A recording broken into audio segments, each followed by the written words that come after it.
les victimes ont besoin d'une justice.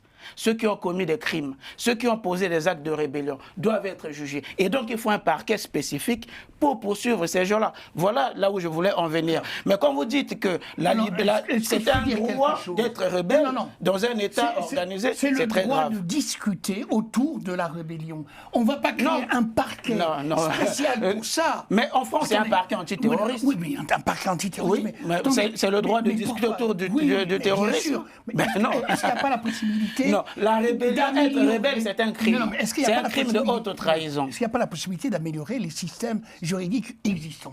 Mais c'est ce que je suis en train de dire. Non, mais je suis là. Créer un parquet anti-rébellion, c'est pour améliorer également. C'est pour traquer ceux qui ont commis des crimes. Allez, je voudrais terminer. Je voulais dire ceci. C'est pas pour faire la traque des gens comme ça. La diplomatie, il y a eu une action de la diplomatie. J'ai bien peur. Ça a été reconnu. Travail qui a été fait par la diaspora, et puis il y a eu une volonté politique de M. Tshisekedi, c'est reconnu au niveau international, il faut passer à la seconde étape.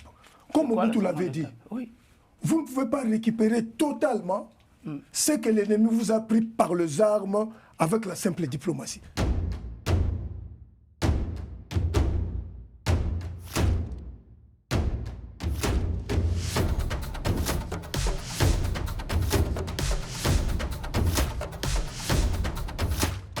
Bonsoir à tous, très heureux de vous retrouver en compagnie de nos chroniqueurs. Bonsoir Guy Mafimba. Bonsoir Karim. Bonsoir cher Armand. Bonsoir. Bonsoir Lucien. Bonsoir Caroline. Et bonsoir à Maître Ben Luther. Bonsoir Caroline. Monsieur, on poursuit notre développement de cette actualité à l'est de la RDC avec un fait marquant. Je vous invite à regarder cette photo. Est-ce que la régie peut me mettre cette photo? Je vais expliquer pourquoi je l'ai choisie aujourd'hui.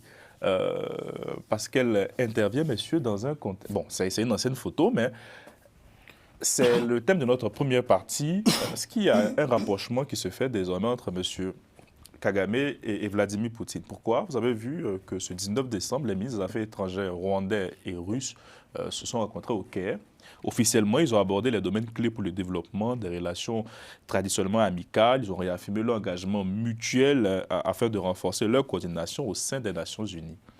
Guy Mafimba, comment interprétez-vous cette rencontre des deux chefs de la diplomatie russe et rwandais?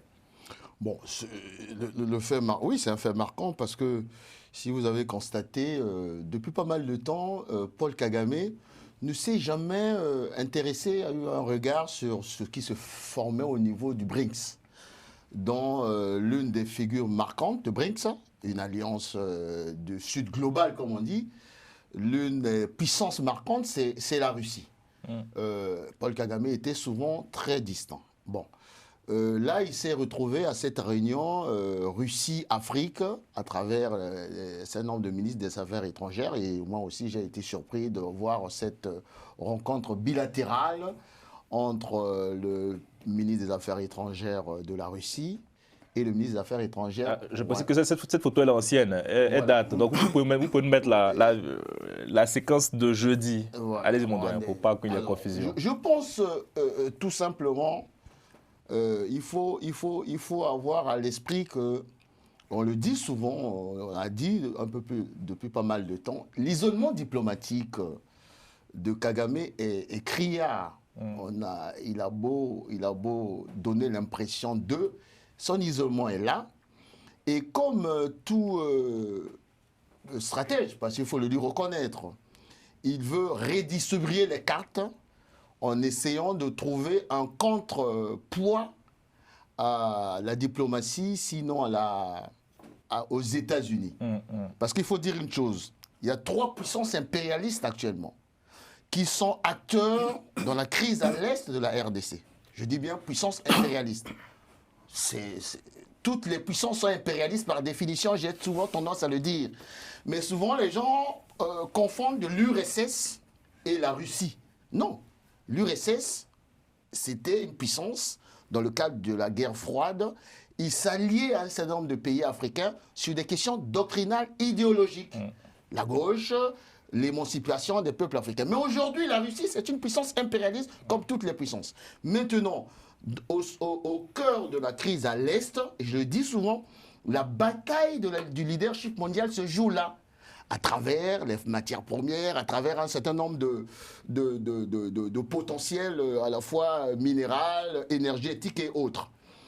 Et isolé diplomatiquement avec la diplomatie agissante de Félix Tshisekedi et ses différents ministres, ils pensent aller s'appuyer sur une autre puissance qui est la Russie. Mais je reviendrai sur les détails un peu plus tard. Mais je pense que c'est encore une erreur de Tshisekedi, parce que la Russie aura du mal... De Kagame, pas de Tshisekedi, Kagame. De Kagame. J'ai eu peur aussi. Passez-moi. Non, on a compris. On avait compris. Donc, Kagame, la Russie aura du mal à aller affronter les États-Unis sur ce terrain. Officiellement, vous pensez que le président Kagame acte sa défiance envers le président Trump et cherche à se rapprocher du Kremlin à travers cette rencontre? On ne va pas dire qu'il va commencer à se rapprocher, mais il est en train... Tu vois, c'est un stratège. Il teste. Comme il a testé à Uvira, là, il teste, est-ce qu'il y a possibilité de... Mais il y a encore un truc qu'il faut dire. Les troupes, les éléments de groupe Wagner se sont affrontés avec les éléments de Kagame en RCA. Les gens ont oublié que sur les questions minérales de gestion des mines du côté de la RCA, il y a eu les gars de Wagner qui se sont affrontés avec les gens de Kagame. Donc la Russie n'est pas aussi, comme on peut dire, pas aussi renseignée sur ça. Et je continue à penser que, je vais revenir sur les détails tout à l'heure, il ne peut pas, il vient de commettre encore une erreur en pensant que, en s'appuyant sur la Russie va aller, aller à l'encontre des États-Unis à l'Est, alors qu'en réalité, c'est la Chine qui est beaucoup plus présente là-bas. Mais la Chine, à travers le Conseil de sécurité des Nations Unies, dernièrement, on a constaté que la Chine est en train de marcher sur les plates-bandes. Il ne veut pas trop s'avancer pour affronter les États-Unis là-dedans. Donc il y a une redistribution des cartes, mais je pense que il aura du mal à convaincre la Russie d'aller l'appuyer sur à l'est de la RDC. En tout cas, c'est une véritable bataille de communication médiatique. Je précise que la première la première partie qui publie cette vidéo qu'on vient de voir, c'est la partie russe. Oui. Et quand on a fait cette émission, je pense la semaine dernière, Lucien vous avait dit, mais j'avais posé la question de savoir, mais sur quoi compte M. Kagame pour avoir de tels ajustements? Vous avez dit, mais regardez, il y a sûrement des puissances derrière. Bien sûr. Tu pensais à vous, tout à fait, en voyant un peu ces images. C'est assez intéressant parce qu'il y a, moi je dirais, il y a une espèce de repositionnement stratégique du pouvoir stratégique de Kagame.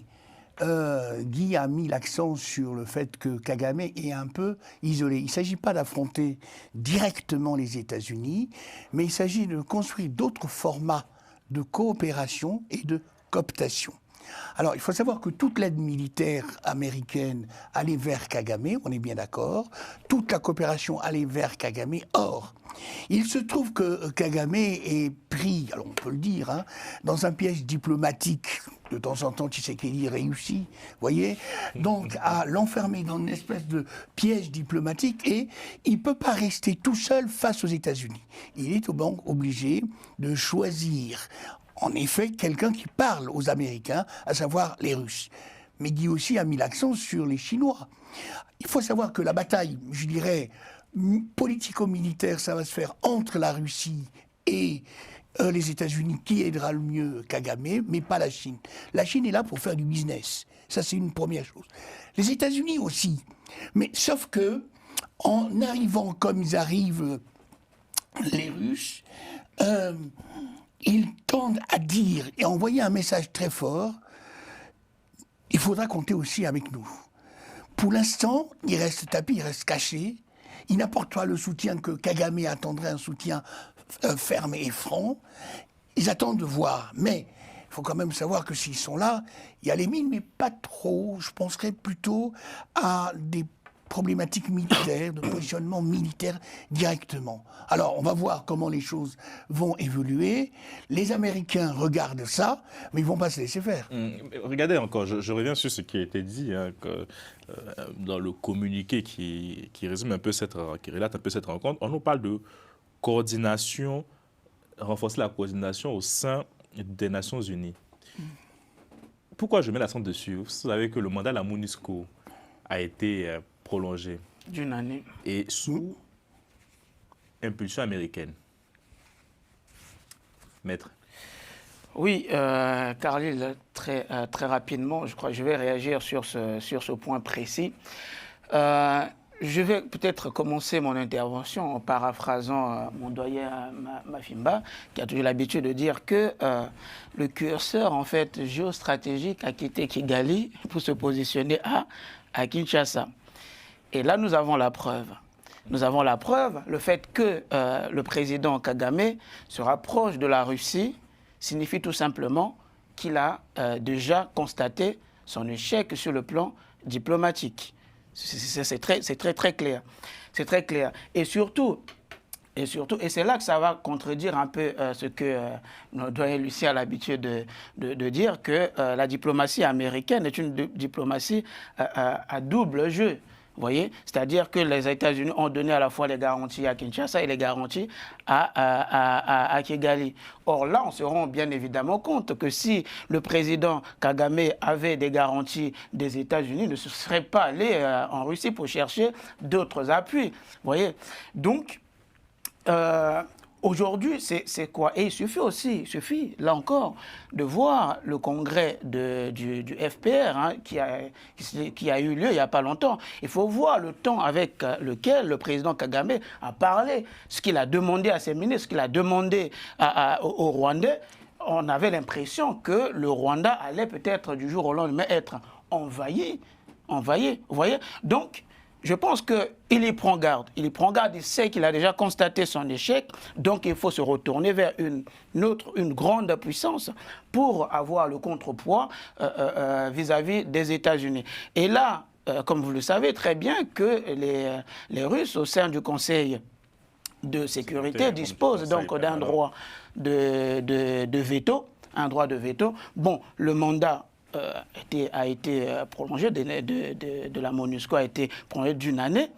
Pour une année, peut-être le président Kagame va vouloir là utiliser la Russie, peut-être que d'ici un an, pour que si jamais il y a encore une autre proposition de prolongation du mandat de la MONUSCO, à ce moment-là, peut-être la Russie pourra mettre son droit de veto, puisqu'au Conseil, ou même avant, ou même sur d'autres résolutions du Conseil de sécurité, parce que même avant la prolongation du mandat de la MONUSCO, les États-Unis avaient demandé l'adoption d'une nouvelle résolution pour pouvoir permettre donc à la RDC de quasiment se défendre. Mais encore, il faut rappeler, et c'est là qu'on peut encore constater l'échec cuisant du président Kagame, qu'il va en Russie, d'accord, rencontrer les Russes pour demander peut-être un appui militaire, on ne sait pas quoi. Entre-temps, au Conseil de sécurité, on a suivi la déclaration de la Russie qui appelle au respect stricto sensu de l'accord de Washington. Oui, de l'accord de Washington. Donc, à mon sens, je ne sais pas si cette rencontre-là va payer. Hein. Honnêtement, je ne sais pas si ça va payer. Mais pour moi, ce qu'il faut voir, c'est que le président Kagame a déjà constaté son échec. Vous croyez les Russes, vraiment? Vous Comment? n'avez pas l'impression que les Russes sont dans un double langage aussi, comme les Américains, à mon avis? Moi, je pense que les Russes aujourd'hui n'ont rien à gagner. Il y a une chose qui est certaine, c'est que je le dis, sur X, le premier à communiquer, ce sont les Russes. C'est le ministre des Affaires étrangères russe qui publie. Carlyle. Donc, et je pense que Doyen aussi a parlé tout à l'heure du fait que, enfin, chacun cherche aussi à avoir sa petite part. Ça, c'est une évidence. Dans cette évidence. Mais si je veux juste terminer rapidement, aujourd'hui, la RDC a beaucoup à proposer aux grandes puissances. D'accord, a beaucoup à proposer aux grandes puissances. Le Rwanda va proposer quoi aux Russes en termes de richesse?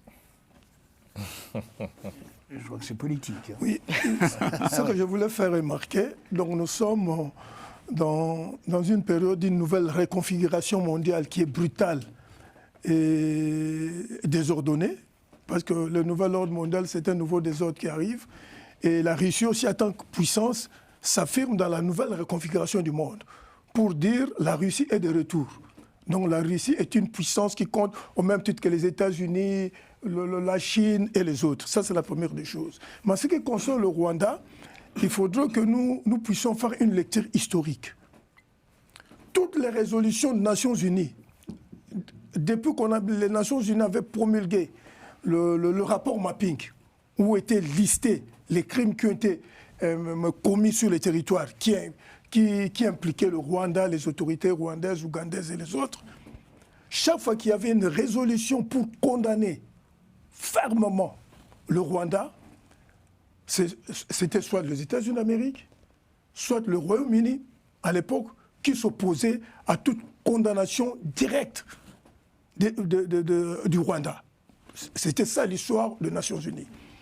Et quand on prend la résolution 2773, ça a été un changement total dans le jeu des acteurs au niveau des Nations Unies. Parce que pour une première fois, les États-Unis, le Royaume-Uni et tout le Conseil de sécurité réuni, ils acceptent une résolution où on condamne fermement le Rwanda et on demande au Rwanda de quitter le sol congolais. Avant, c'était toujours toutes les résolutions qui demandaient ouvertement. Il y avait soit les États-Unis qui mettaient, ou soit s'abstenaient, ou mettaient, il y avait un veto qui empêchait. Qu'est-ce que ça signifie? C'est-à-dire que depuis la résolution 2273, le Rwanda n'a plus d'odeur de sainteté. Donc le Rwanda a compris que ceux qui m'appuyaient ne vont plus continuer de m'appuyer. Donc l'histoire a changé. Et donc ce rapprochement avec le Russe, moi je pense aussi, ça peut être aussi une tentative, pas de la part de la Russie, de la part peut-être de Rwanda, de dire, est-ce qu'hier il y avait des gens qui pouvaient bloquer toutes les résolutions qui nous condamnaient fermement? Est-ce comme la Russie, avec le droit de veto, est membre des Nations Unies, est-ce que se rapprocher, la Russie ne pourra pas être sorte de soupape de sécurité quand vraiment on veut couler le bateau Rwanda, que la Russie pourrait... D'où l'expression renforcer leur coordination au sein des Nations Unies. Voilà. C'est-à-dire, on s'appelle pour dire, vous votez qui, vous votez comment. Voilà. Alors c'est pour dire quoi?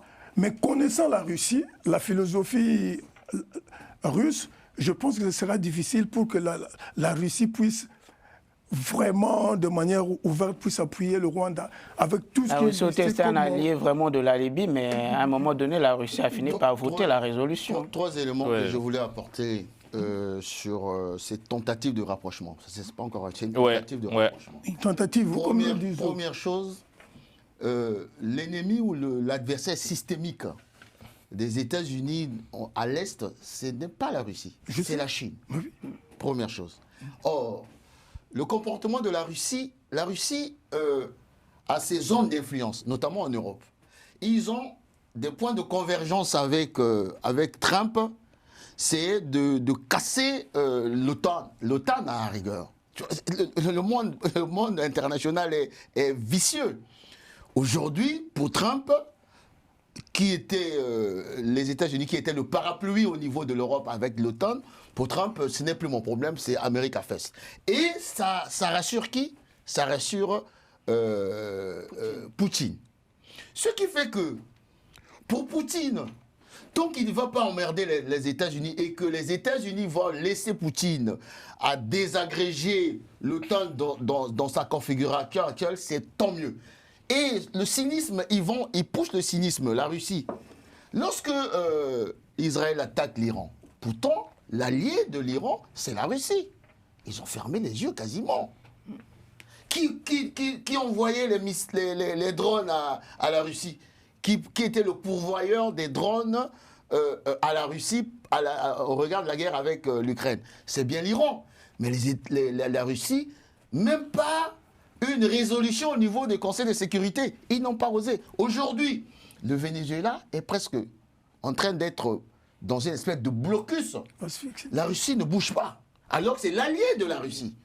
Donc, raison pour laquelle je dis, je pense que c'est une erreur de Paul Kagame de penser un seul instant que la Russie va s'atteler à cela. Et maintenant, en termes de Conseil de sécurité des Nations Unies, ce que tu dis, Karine, est intéressant.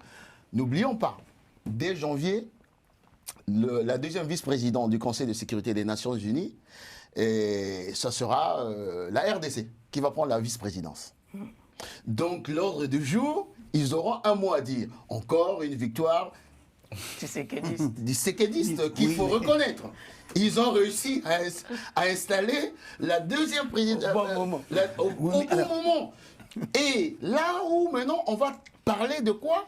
De la composition de la MONUSCO. Et je suis convaincu que Paul Kagame est inquiet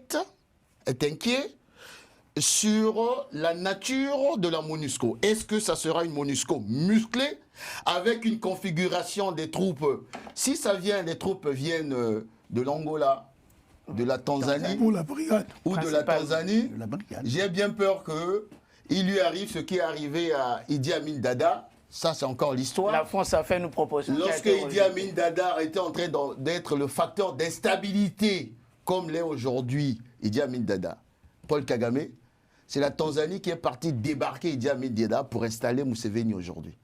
L'histoire peut bégayer. Comme j'ai parlé de Savimbi, l'histoire peut bégayer. Et je comprends pourquoi le maître disait, lorsque j'ai entendu aussi Paul Kagame quasiment en train de larmoyer. Hein? Attention, vous savez, vous pouvez continuer le combat, les ministres ne peuvent plus sortir. Ouais. On sent bien que monsieur est en train de commencer à trembler un tout petit peu. Officiellement, c'est 11 500 casques bleus sur place. Oui, oui. Bon, mais écoutez, il faut être sérieux. Et la composition va être déterminante. Il faut être sérieux. Pour l'instant, nous raisonnons en l'air. J'entends pas raisonner en l'air. La vérité sur le terrain est que les milices, en fait, qu'elles soient M23, que ce soit les Wazalendo, que ce soit... Non, Wazalendo, c'est pas une milice. Non, non, voilà, c'est un groupe armé. Hein, oui, mais c'est pas une milice. Oui, c'est un groupe armé. Reconnu de manière étatique. Reconnu de manière étatique, d'ailleurs, récemment, ils se sont confrontés, frités avec... Non, ça c'était les poissons. C'est des gens qui défendent leur terre. Le problème, c'est que, comme je l'ai toujours dit ici, tant qu'on n'associera pas Doha et Washington, les problèmes militaires resteront. Que fait M. Tshisekedi? M. Tshisekedi, effectivement, donne l'impression, c'est vrai, que là, pour l'instant, il gagne. Non, c'est pas l'impression. Non, attendez, il donne l'impression... Allez, c'est terminé. Il donne l'impression, effectivement, qu'il gagne, mais j'ai bien peur. Et comme je suis toujours avec cette analyse de la duplicité des États, je pense que les Américains... en acceptant les Russes dans cette partie-là, sont en train de tester plusieurs options. La première option, c'est quoi? C'est que la guerre, effectivement, à un moment donné, ils disent « niet », on s'arrête. Bon, première option. Alors, ça va dépendre de qui? Ça va dépendre de Kagame, d'accord? Mais Kagame, on peut le réduire au silence. Sauf que il y a un problème quand même. Si M. Kagame se rapproche de M. Poutine, c'est qu'il y a quelque part, si j'ose employer un mot un peu terre à terre, c'est qu'il y a du biscuit diplomatique et du biscuit militaire. Et donc, je vous vois très enthousiaste, très bien, mais il n'a pas encore gagné, Tshisekedi. Non, c'est pas. On n'a pas dit qu'il a gagné. Non. Mais vous l'installez dans l'espèce Kagame a déjà constaté son échec. Non, on est d'accord sur ce point. Non, je sais si pas Kagame se rapproche de la Russie, c'est qu'il constate son échec au niveau des États-Unis, il multiplie ses partenaires. Alors, regardez, messieurs, je vais nourrir votre débat avec une déclaration de Jennifer, la diplomate américaine Jennifer Loseta, qui dit vendredi que les négociations pour mener à l'ONU, pour renouveler le mandat de la MONUSCO, ont été encore perturbées, je cite, par le Rwanda et le M23 qui, par leurs actions, sabotent un processus de paix digne de ce nom. D'accord. Les Américains. Oui, non, mais bien entendu. C'est-à-dire que Kagame prend acte de ce qui se passe et il a l'impression, c'est pas l'impression, c'est la réalité, que toute la communauté internationale le regarde. Mais bon, Kagame, c'est pas aussi quelqu'un à se laisser faire. Donc ça veut dire qu'il est en train de reconfigurer sa stratégie, d'accord? Et cette reconfiguration risque de prendre du temps. Il va gagner du temps. Et pourquoi il va gagner du temps? Je le dis comme ça, c'est pas grave, j'assume. Parce que Tshisekedi est faible. Bon. Allez-y, vous pouvez réagir rapidement. Il n'a pas d'armée, il n'a rien. Non, mais ça tombe, on parlera sur le terrain, on parlera d'où il ira. Je pense que il parle beaucoup, mais c'est tout. Il faut comprendre une chose. Moi, je l'ai dit dès le départ. Je dis, Tshisekedi a fait le pari d'un triptyque. La bataille diplomatique, la bataille du software, de l'opinion, et la bataille militaire va se faire de manière tout à fait, comment je peux dire ça, naturelle. Et souvent, les guerres modernes se regardent à 3 niveaux. Sinon, l'Ukraine dont on parle là, l'Ukraine aujourd'hui est en train de lutter depuis 3 ans, 3 ans, face à l'une des puissances militaires. Mais pourquoi aujourd'hui ils tiennent? Mais parce que sur le plan diplomatique, ils n'ont pas perdu. Ils ont eu la possibilité, sous Biden, d'avoir la puissance américaine qui leur a donné tous les renseignements pour contrer. Et c'est ce que Tshisekedi a compris dès le départ. Je l'ai dit la dernière fois, eux, ils avaient juré, et ils n'avaient pas tort. En 8 mois, ils sont partis de l'Est, sous Mobutu. En 8 mois, ils sont arrivés à Kinshasa. Et Nanga et ses amis, c'est ce qu'ils avaient parié avec le Rwanda. 2024, on les attend. Et bien évidemment, ils ont compris, quand Tshisekedi a compris que je n'ai pas d'armée parce qu'elle est infiltrée, entre guillemets, on en avait parlé de l'armée de clochard, il n'avait pas eu tort. Il a dit non, on change de trip, on inverse. On commence par la diplomatie, on l'affaiblit, on l'isole, on y est. On va gagner le soft power, à gagner de l'opinion, on y est. Kagame l'a dit. J'ai comme l'impression que tout le monde entier est contre moi. Kagame ne le disait jamais. Et de manière cynique, Kagame a utilisé le génocide pour se faire victime. Et à chaque fois, il pouvait taper, il pouvait tuer. Personne ne parlait. Parce que Kagame a été victime d'un génocide. Aujourd'hui, tout a été inversé parce qu'il a été mis à nu. Ces prétextes ont été fallacieux. Et aujourd'hui, nous ne sommes pas enthousiastes, mais nous sommes en train de faire une analyse. Oui, bien sûr. Comme le curseur est arrivé à Kinshasa, et Tshisekedi est en train de dérouler. Mais la faiblesse, là où je concède, la faiblesse consiste à continuer à désigner la classe politique qui continue à être dans le désordre, dans la mafia et dans une espèce d'inconscience où les gens continuent à te parler de dialogue, alors que la bataille, il faut d'abord la gagner au niveau de l'agression contre le Rwanda. Et revenons sur le terrain, effectivement. En deuxième partie, on parlera du flou qui demeure au virage sur la présence du M23. Vous allez avoir du biscuit, comme tu l'as évoqué, pour débattre, effectivement. Regardez ce que le chef d'État nous dit. Il dit que les forces armées congolaises avaient procédé à un retrait tactique face à l'emploi d'armes indiscriminées, notamment de drones kamikazes, afin d'éviter des pertes civiles massives. Il a précisé que ce choix ne constituait en aucun cas un renoncement ni un aveu de faiblesse. Mavinga, réaction au propos du chef d'État. C'était hier, au sommet. Écoutez, moi je prends sa déclaration telle qu'elle. Je dis que c'est une déclaration stratégique, mais je dis, mais attention.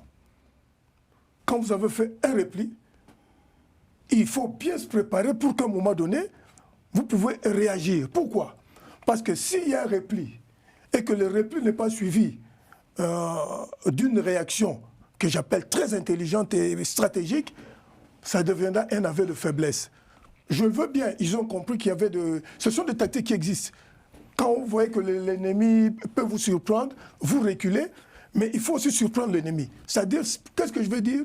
Maintenant, l'ère n'est plus aux déclarations, mais l'ère est aujourd'hui d'un Congo, d'un sursaut national où la RDC, le gouvernement va se dire, nous devons nous préparer pour affronter l'adversaire, pour le mettre hors d'état de nuire. Est-ce que vous saluez ce retrait tactique? C'est un argument qui passe pour vous? Oui, ça passe. Pourquoi? Parce que comme je l'ai toujours dit, que nous avons affaire dans cette histoire à l'est du Congo, un aspect d'un terrorisme camouflé des États.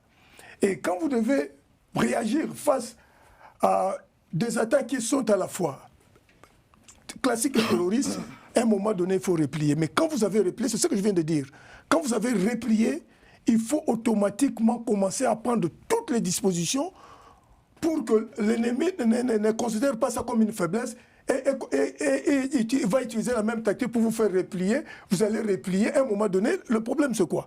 Plus vous repliez, plus de l'autre côté, le Rwanda est dans sa position de récupérer des terres. N'oublions pas, pour le Rwanda, qu'est-ce qui se passe?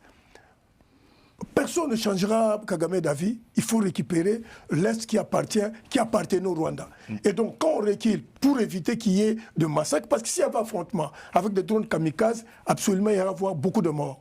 Il fallait les laisser entrer comme ça. Là, ils n'allaient pas utiliser tout l'armement qu'ils avaient pour massacrer la population. Ça allait être compliqué. Ça, c'est vrai. Mais maintenant, il faut prendre toutes les dispositions pour que ce ne soit pas des replis en repli et qui risquent de donner... Non, mais je le dis, il faut à un moment donné surprendre l'ennemi. C'est-à-dire, ce que nous attendons maintenant, il faut un travail intelligent, des réformes de l'armée, tenir compte des rapports de force avec les ennemis et pour le contrer.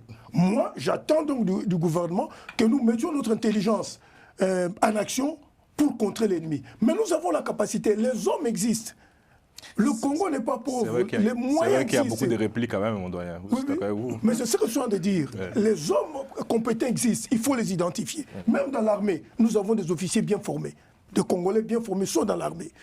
D'autres ont été ils ont eu même la retraite anticipée, qui ne méritaient pas d'être retraités, on les a retraités, qui étaient de bons militaires bien formés. Ça, c'est de un. De deux, comme nous le disons, le moyen, l'armement ne suffit pas. C'est toute une écologie militaire qu'il faut mettre au point pour que nous ayons une armée qui va réagir. Moi, je crois que nous avons la capacité de monter une armée qui ne va pas continuer à replier, mais qui peut surprendre l'ennemi, parce que nous avons besoin de ça. Il faut que Tshisekedi vous écoute.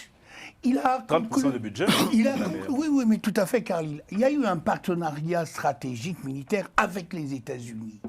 Qu'est-ce qu'ils ont fait? Non, il a été signé il n'y a pas longtemps, il y a même pas une semaine. Mais bien sûr, non, ça vient à peine une semaine. Oui, à peine une semaine. Bon, et en effet, non, mais tout à fait. En effet, qu'est-ce qu'on remarque?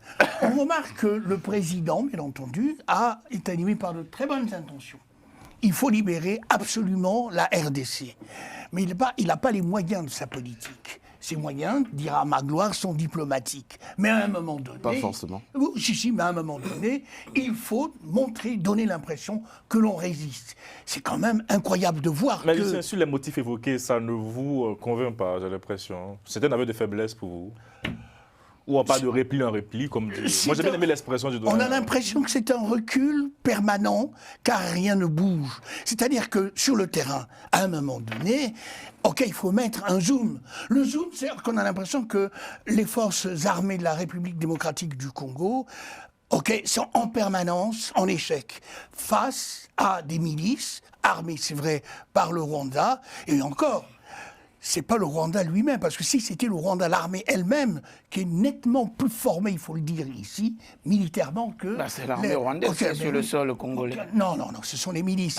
Il y a les rapports des Nations Unies, c'est les milices. Qui a plus de 7000 militaires rwandais. C'est assez intéressant de le voir, ça, justement, de poser le problème dans ce sens-là.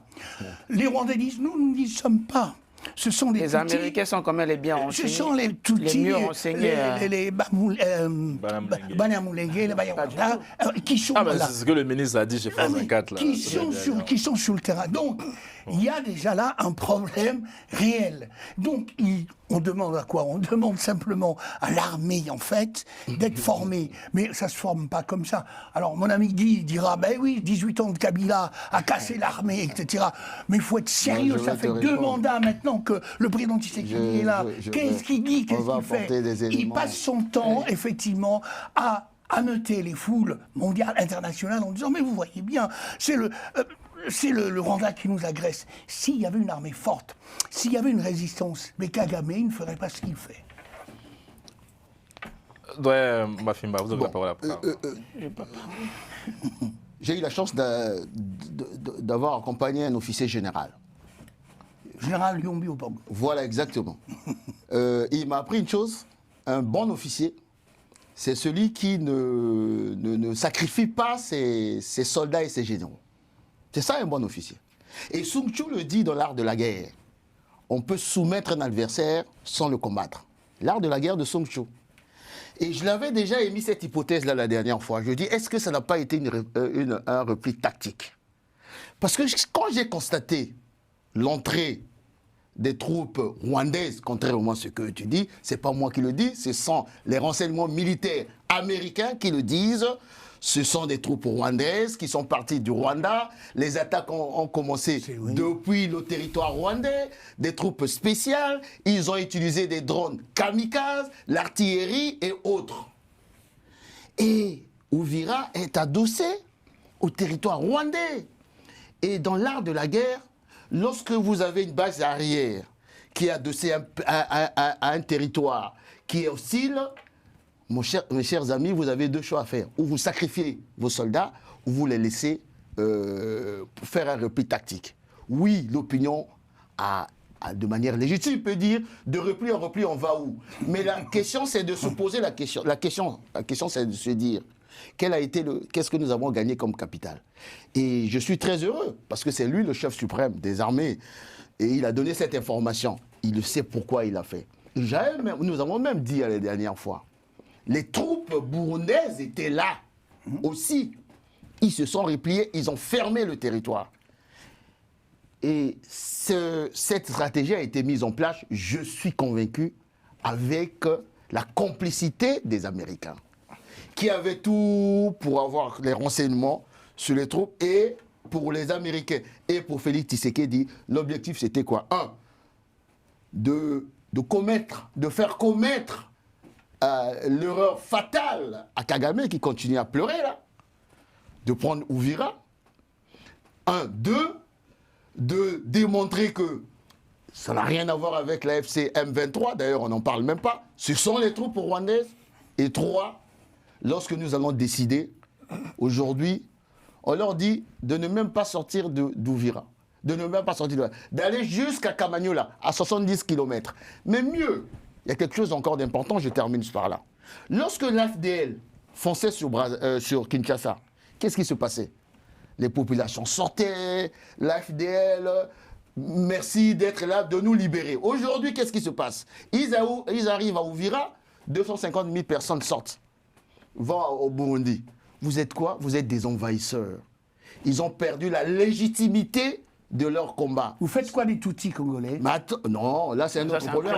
Non, mais ça c'est un prétexte. Allez-y, non, on poursuit le débat, Allez-y, messieurs. Une manière de dire ceci. Vous faites quoi au moment du désarmement? Prétexte vous les fallacieux, renvoyez. ça ne marche Mais plus. non, mais non. Personne ne croit Mais ça. les Tutsis congolais ont quoi à voir en fait? Et tu sais combien de communautés au Congo? Attendez. Je termine, tu vas me donner encore. Je te donne la parole. Allez-y. Combien de communautés au Congo? Tu peux me le dire? Combien de 450. Bon alors, arrêtez avec cette histoire. Demain aussi, Kagame va arriver à Brazzaville parce qu'il a des terres. Ah, je dois défendre mes Tutsis. Mais c'est pas lui de défendre les Tutsis. On fait quoi? Non. Mais donnez-moi une réponse claire, raisonnée. Je vais vous... Que fait-on? J'ai terminé en disant... On les renvoie au Rwanda, on les laisse au Congo? Pour moi, ça a été... il faut lire Mais non, mais c'est un coup de pied de l'âne, ça. On veut évacuer le problème comme ça, alors qu'il est là. Les milices jouent un rôle important. C'est pour ça que cette guerre ne s'arrête pas. Cet argument est fallacieux. Mais pas du tout. Il n'existe plus. Je vais vous apporter une réponse. Je donne la parole à Maître d'apporter des éléments là-dessus. C'est un argument fallacieux. Ça ne marche plus. Très rapide. D'abord, pour trancher, essayer de trancher ce débat sur la toutification vous êtes très jeune et vous voulez trancher. Non, je le dis parce que moi j'ai consacré quand même des travaux une partie des travaux de ma thèse sur cette question. Déjà, vous employez l'expression Tutsi congolais. Donc ça veut dire que ce sont des Congolais. Oui. D'accord? Donc ce ne sont pas des Rwandais. Oui. On est d'accord? Ce ne sont pas des Rwandais. Alors, on se souvient lorsque le CNDP de Laurent Kunda Batouare avait été créé, le prétexte c'était quoi? C'était de défendre, protéger la communauté Tutsi du Congo contre donc, les Hutus qui sont venus après le génocide, donc qui sont aujourd'hui qualifiés des FDLR, etc. C'était ça la logique. Kunda Batouare s'est fondu, donc le mouvement de Kunda Batouare a rejoint Joseph Kabila. D'accord? Les Tutsis congolais ne se sont jamais plaints du fait qu'au Congo, ils subissaient des tortures. Pour preuve, il y a même un Banyamulenge, c'est ce qu'on appelle le Banyamulenge, qui est même dans le gouvernement, qui était même le patron de la communauté Tutsi, son père, du Congo, donc qui clament haut et fort, et partout les Tutsis, même aux États-Unis, on a vu les Tutsis de la diaspora, etc., disent qu'au Congo, nous sommes chez nous. Nous sommes chez nous au Congo. Et je rappelle encore qu'ils sont là depuis le 19e siècle. Ça ne date pas d'aujourd'hui, depuis le 19e siècle. Et donc, aujourd'hui, la question n'est pas de protéger les Tutsis. On voit bien les objectifs de la guerre. Voulez-vous me dire aussi que Nanga est en train de protéger les Tutsis? Mais non. Non, Attendez. mais voilà. Non, mais attendez. Non, la guerre aujourd'hui amène l'aspect politique de ce combat-là en RDC. Oui, mais pour quel objectif? Moi, je me pose la question, parce qu'on parle de cette... le M23, c'est la branche on parle armée. de cette guerre, etc. Aujourd'hui, quand on voit la configuration actuelle du M23 et de l'AFC, posons-nous une simple question. Pourquoi ils se battent? Quels sont leurs objectifs? Parlant de ça. Alors maintenant à Doha, vous allez voir que dans les objectifs qui sont à Doha, il n'est nullement spécifié qu'il s'agit de protéger les Tutsis congolais. Nullement. Voilà, nullement. Donc, ils ont d'autres objectifs qui sont naturellement des objectifs. Un des aspects. C'est pas tout l'aspect. Revenons sous Pour les déclarations du président Revenons sous Vira. Sur les déclarations du président sur Ovira. Oui, bien sûr. Oui. Enfin, le président Je voulais juste rappeler le contexte. Quand vous dites que c'était un repli stratégique, oui, et je l'avais dit lors de la dernière émission, que la vie des populations civiles était aussi en cause. Mais rappelons-nous juste du contexte. C'est le M23 envahit Ovira juste le lendemain la signature des accords. Pensez-vous que le président Tshisekedi allait répondre face à la barbarie, il allait répondre par la barbarie? Non. Vous voyez? Parce qu'il venait de signer un accord. Il venait d'apposer sa signature. Et donc, il fallait qu'il montre sa bonne foi. C'est pour ça qu'on parle de stratégie. Il fallait qu'il montre sa bonne foi pour dire, et le doyen a dit, il a laissé commettre, en fait, tout simplement, le Rwandais, il a poussé le Rwanda à l'erreur, en disant que voilà, c'est le Rwandais qui est de mauvaise foi. Vous avez vu, tout de suite après la signature des accords, c'est eux qui nous envahissent. Mais nous n'apporterons pas une réponse militaire. Et aussi, là, il faut se rappeler. Pas d'armée. Non, mais il faut se rappeler. Et quand on est dans une adversité, à partir du moment où vous avez déterminé un angle d'attaque et vous pensez que cet angle d'attaque vous apporte des victoires, vous devez vous appuyer dessus. Pourquoi vous allez changer de stratégie? Le président Tshisekedi a compris que l'angle d'attaque qu'il a choisi, la diplomatie, est en train de lui apporter des victoires. Donc, il faut qu'il reste dans cette optique. C'est pour ça qu'il a dit qu'il privilégierait toujours l'option diplomatique. Et aujourd'hui, on le voit, Kagame a presque la corde au cou. Mais maître, moi j'ai une question pour vous. Je me mets à la place de celui qui est au Vira, qui nous regarde et qui dit j'essaie de se répit tactique et tout, mais quand on est chef de l'État, chef suprême des armées et qu'on a vocation à protéger sa population et qu'on voit des milliers de réfugiés qui partent, on se dit en qui on peut finalement se fier lorsqu'on se fait attaquer par l'ennemi. Il y a aussi ce besoin de protection. Est-ce qu'à chaque fois, comme disait le doyen à juste titre, on ira de repli en repli? Alors, la réponse, elle est toute simple. Vous avez dit, quand on est chef d'État, on a vocation à protéger. Quand on a vocation à protéger, ça ne veut pas dire répondre la force par la force.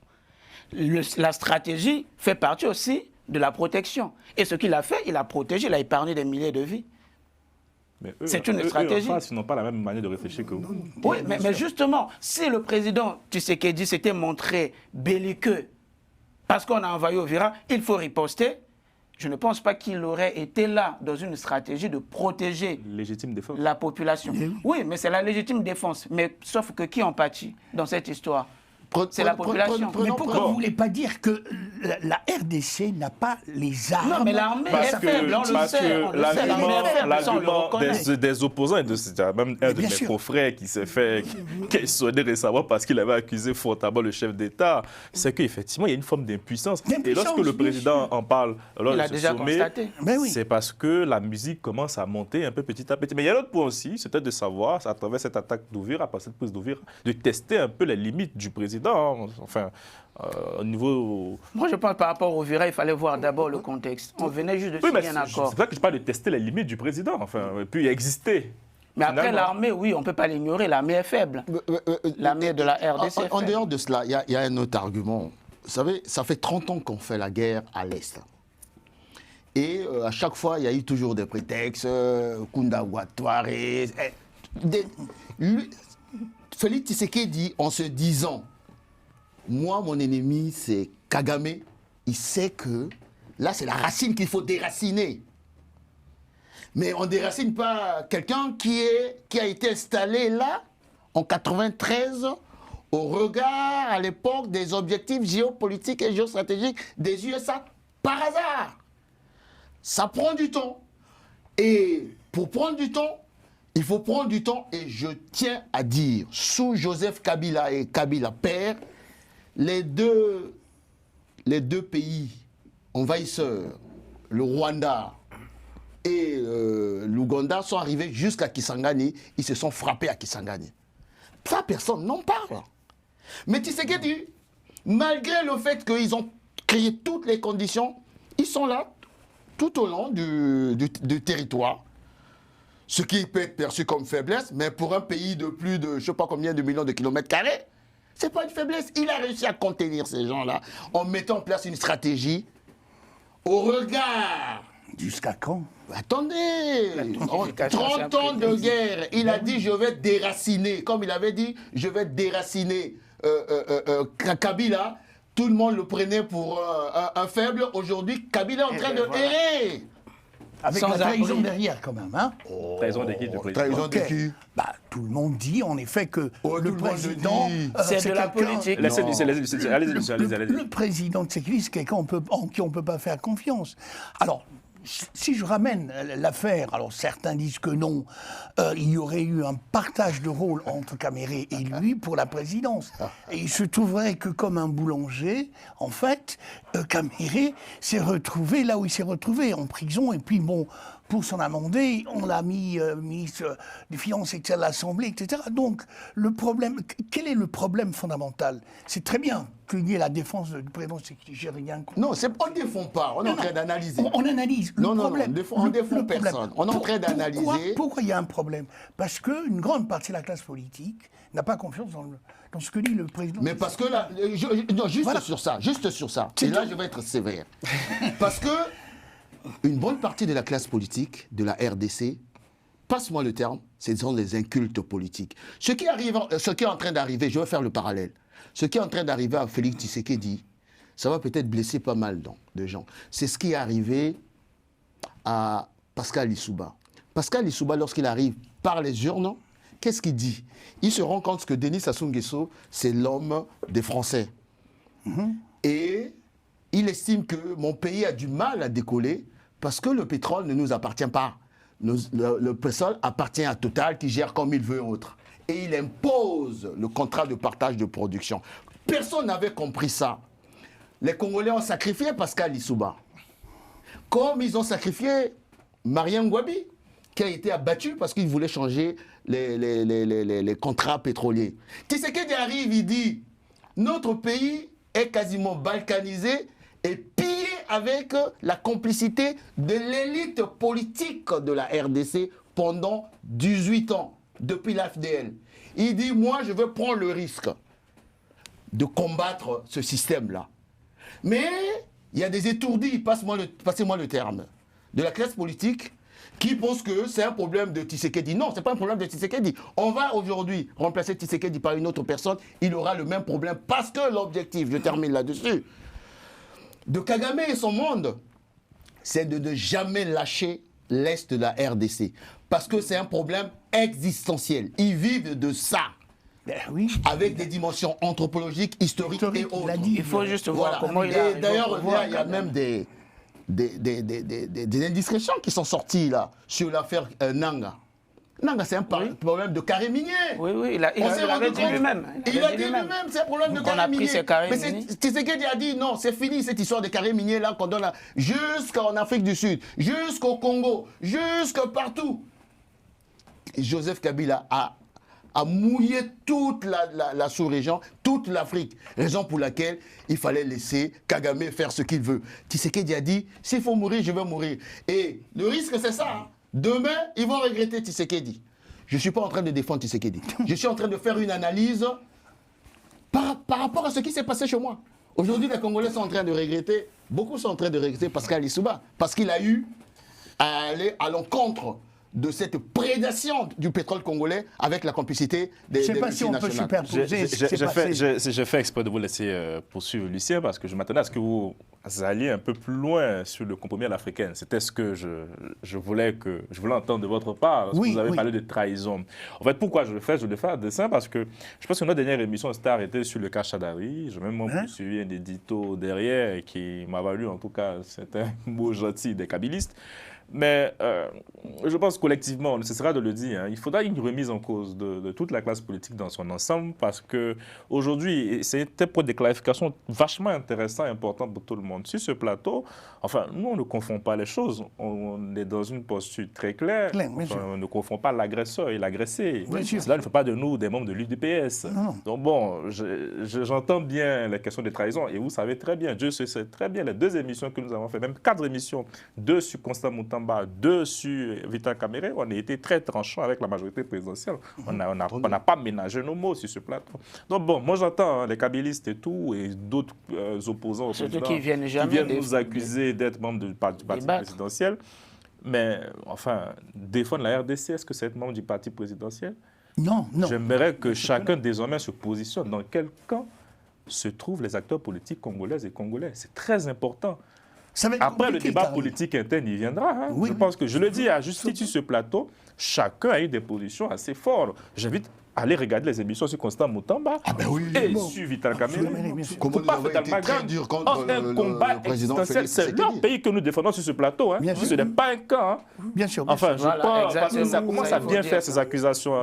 Voilà. Non, mais je pense que ce que vous venez de dire, c'est très important. Il faut que nous insistions. Nous sommes là pour porter la lumière sur le jeu des acteurs qui se fait autour de la République démocratique du Congo. Nous ne prenons position ni pour Kabila, ni pour Tshisekedi, ni pour qui que ce soit. Nous éclairons la lanterne. Mais nous sommes aussi des acteurs politiques. Et nous nous donnons aussi notre position. Par exemple, moi, je l'ai toujours écrit dans mes livres, en disant que la classe politique actuelle, ce n'est pas moi qui l'ai dit, le cardinal Mosengo l'a dit dans une homélie, qu'elle est médiocre, dégage. Il a compris que la classe politique congolaise aujourd'hui est rempli de médiocres. Médiocre, c'est en fait le système de prédation. Nous sommes dans un système politique de prédation. Tant que nous n'aurons pas remplacé le système politique de prédation actuel, nous n'aurons seulement des délinquants politiques, des prostituées politiques et des non-visionnaires. Et comme moi je le dis toujours... Non-visionnaires, non-visionnaires. Et comme moi je le dis toujours, un homme politique sans vision, ou qui ne travaille pas sous une vision, c'est une catastrophe. Il est plus dangereux que le Koulouna, que le Mombondo, que le M23. Parce que lui, cet homme politique sans vision, qui ne travaille pas sur une bonne vision, il peut amener tout un peuple à la boucherie. Il peut amener tout un pays à la mort. C'est pour dire qu'aujourd'hui, qu'on le veuille ou non, la classe politique, je ne dis pas tous ils sont médiocres. Globalement, nous avons affaire à une classe politique médiocre. D'où moi, mon combat, il faut qu'il y ait l'émergence d'une nouvelle classe politique, des visionnaires et des missionnaires politiques. Bien. Karim, ce que tu as dit de dire là, c'est très émouvant. Beaucoup ne comprennent pas. C'est une chaîne panafricaine. Nous, on se bat pour l'Afrique, pour que ce continent prenne sa place dans le concert des nations. Le continent en tant que tel, parce qu'aujourd'hui, on parle en termes de zone d'influence. Mais tous les chefs d'État qui sont devenus des facteurs d'instabilité en Afrique de l'Ouest, en Afrique de l'Est, en Afrique australe, en Afrique centrale, il faut les dénoncer. Et je continue à penser que, comment il s'appelle, Paul Kagame est un facteur d'instabilité. Ce qu'il est en train de faire en RCA aujourd'hui, ne soyez pas surpris que demain... En RDC. En RCA. En RCA aussi. Mais il a des troupes là-bas. Je sais. La garde rapprochée de toi des races, c'est les gens de Paul Kagame. À travers son histoire de contingent de l'ONU. Ce qu'il a fait au Mozambique, les gens ont oublié. Ils ont participé à la répression au Mozambique. Ce qu'il a tenté de faire chez nous au Congo, au Brazzaville, les gens, c'est un facteur d'instabilité. Donc je disais, ce que tu as dit pour moi c'est émouvant. Et raison pour laquelle même aujourd'hui, je n'ai pas voulu vous le dire, je suis en deuil, je suis venu participer à cette émission pour marteler cela. Tous ceux qui participent à déstabiliser l'Afrique pour leurs propres intérêts, ou des intérêts des rois télé africains, il faut les dénoncer. Et c'est dans ce registre-là que je pense, malgré nos divergences, nous essayons de cheminer malgré nos divergences. Voilà, dans le respect des idées. Lui, Dans le respect des le fait à justice, en Bien pointant entendu. du doigt Oui, une posture, une attitude. Tout à fait. Voilà, c'est pas, mais on ne fait pas d'amalgame, il n'y a pas de confusion. Il y a un agresseur, le Rwanda, Oui. il y a un pays qui a agressé, c'est la Exactement. RDC. Ça ne va pas changer. Bien Ça sûr. fait mal, mais c'est la vérité. Voilà, on termine dessus. Oui, mon oui, doyen. je vais terminer. D'abord, très rapidement, il faut que ceux qui nous suivent aussi sachent comment le président Kagame aussi est arrivé au pouvoir, parce que vous avez utilisé la tuutification de la société. Il faut savoir qu'il avait exigé, quand il a mené sa rébellion, le Front patriotique rwandais, face à Juvenal Habyarimana, qui était un Hutu, il a exigé le partage du pouvoir. On se rappelle des accords d'Arusha. Et quand Habyarimana a accepté, il est allé signer. À son retour, son avion a été bombardé. C'est ça qui a provoqué le génocide. Voilà. Bon, donc ça veut dire qu'il a toujours utilisé ce prétexte ethnique pour pouvoir avancer dans ses actions. Ça, je balaye ça de côté. Mais moi, j'avais un message à donner au président Tshisekedi, même si nous avons tous ici des analyses assez objectives, mais moi particulièrement, je n'hésite pas à m'afficher que je le soutiens. Je le soutiens parce que j'apprécie sa posture face à la gestion de cette crise. Au plan interne, sa gestion interne, on peut critiquer, etc. Ça, c'est pas un problème. Mais moi, face à la façon dont il mène la gestion de cette crise à l'Est, je le soutiens. Je le soutiens vraiment fondamentalement. Fondamentalement. Et donc, je voulais lui dire à ce titre que, Monsieur le Président, Son Excellence Félix-Antoine Tshisekedi Tshilombo, vous êtes aujourd'hui en passe d'entrer dans l'histoire. On passe d'entrer dans l'histoire. Vous êtes aujourd'hui en train, je dirais même presque prêt à mettre un terme à une crise, à une guerre qui a duré 30 ans, qui a fait plus de 10 millions de morts, qui a fait beaucoup de victimes.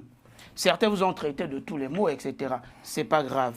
Mais vous avez compris une chose, que face à la barbarie, il fallait apporter une réponse intelligente. Et c'est cette réponse-là que vous avez apportée, la réponse diplomatique qui, aujourd'hui, a mis la corde au cou de M. Kagame. Et donc, pour ce faire, pour que cette action soit encore efficace, soit vraiment effective, j'ai une proposition. La proposition, elle est toute simple.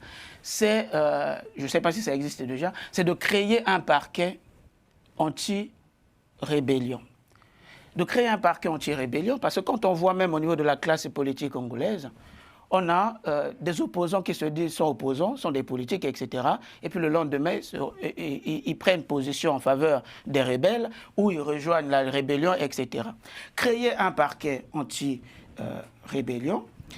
Et donc, ce parquet doit être fonctionné et doit être dirigé par quelqu'un qui a une grande rigueur et qui doit être véritablement un juriste, qui connaît les procédures, etc.